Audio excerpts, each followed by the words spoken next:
Isinalag ni Vice President Sara Duterte ang mga humihirit na mag-inhibit sa kanyang impeachment trial ang ilang kaalyadong senator judges. Magbabalita si Bril Montalvo, exclusive. Kababalik pa lang ni Vice President Sara Duterte mula Malaysia nang pangunahan niya ang oath-taking ng mga opisyal na nanalo sa Bilang Pilipino 2025 sa OVP Satellite Office sa Davao City. Kamakailan lang inirerekomenda ng isang komite sa Kamara na sampahan siya ng kasong plunder dahil sa umunoy maling paggamit ng confidential fund ng OVP at ng DepEd noong siya pa ang kalihim nito.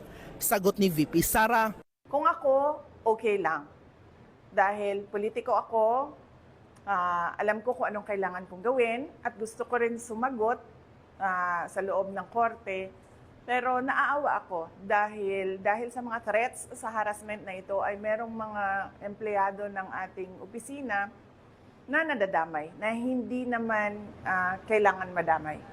Napag-usapan din namin ang nakabinbing impeachment trial laban sa kanya na nakaambang tumawid sa 20th Congress. Hindi raw masagot ng bise kung tama ito o hindi, pero ang sigurado, handa ang kanyang defense team. Hinihintay raw niya ang abiso ng kanyang mga abogado kung dadalo ba ito sa impeachment court.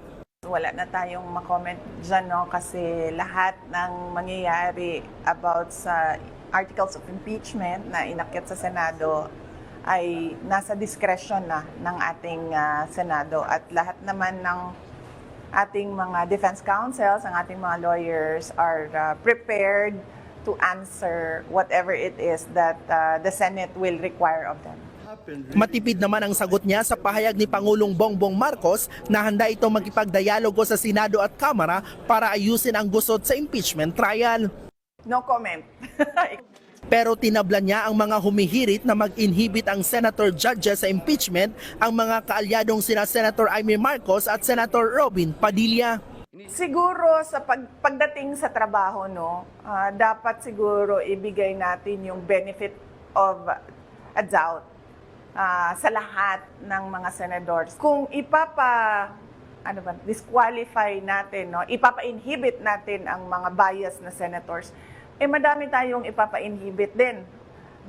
Tulad ni Senator Risa Ontiveros na sa isang public speech niya ay sinabi, kailangan sirain ang mga Duterte. Si Senator Chis Escudero, si Senator Pimentel na nagsabi, ano ba sinabi sa akin? Unhinged. Parang yun ba ang term na ginamit sa akin?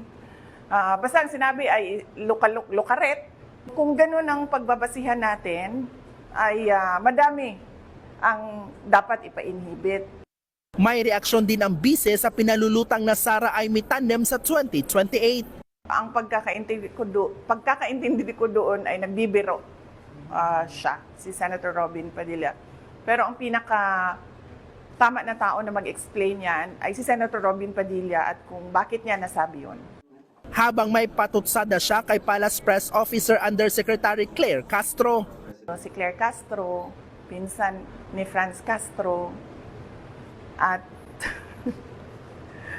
pag Castro family, yung dalawa lang naman yan sila sa pamilya na yan, Claire Castro at Franz Castro, wala na talagang maganda at tama na lalabas dyan galing sa bibig nila. Sabi ko nga, di ba, ano sabi ko? Garbage in, garbage out. Pagdating dyan sa dalawang Castro na yan.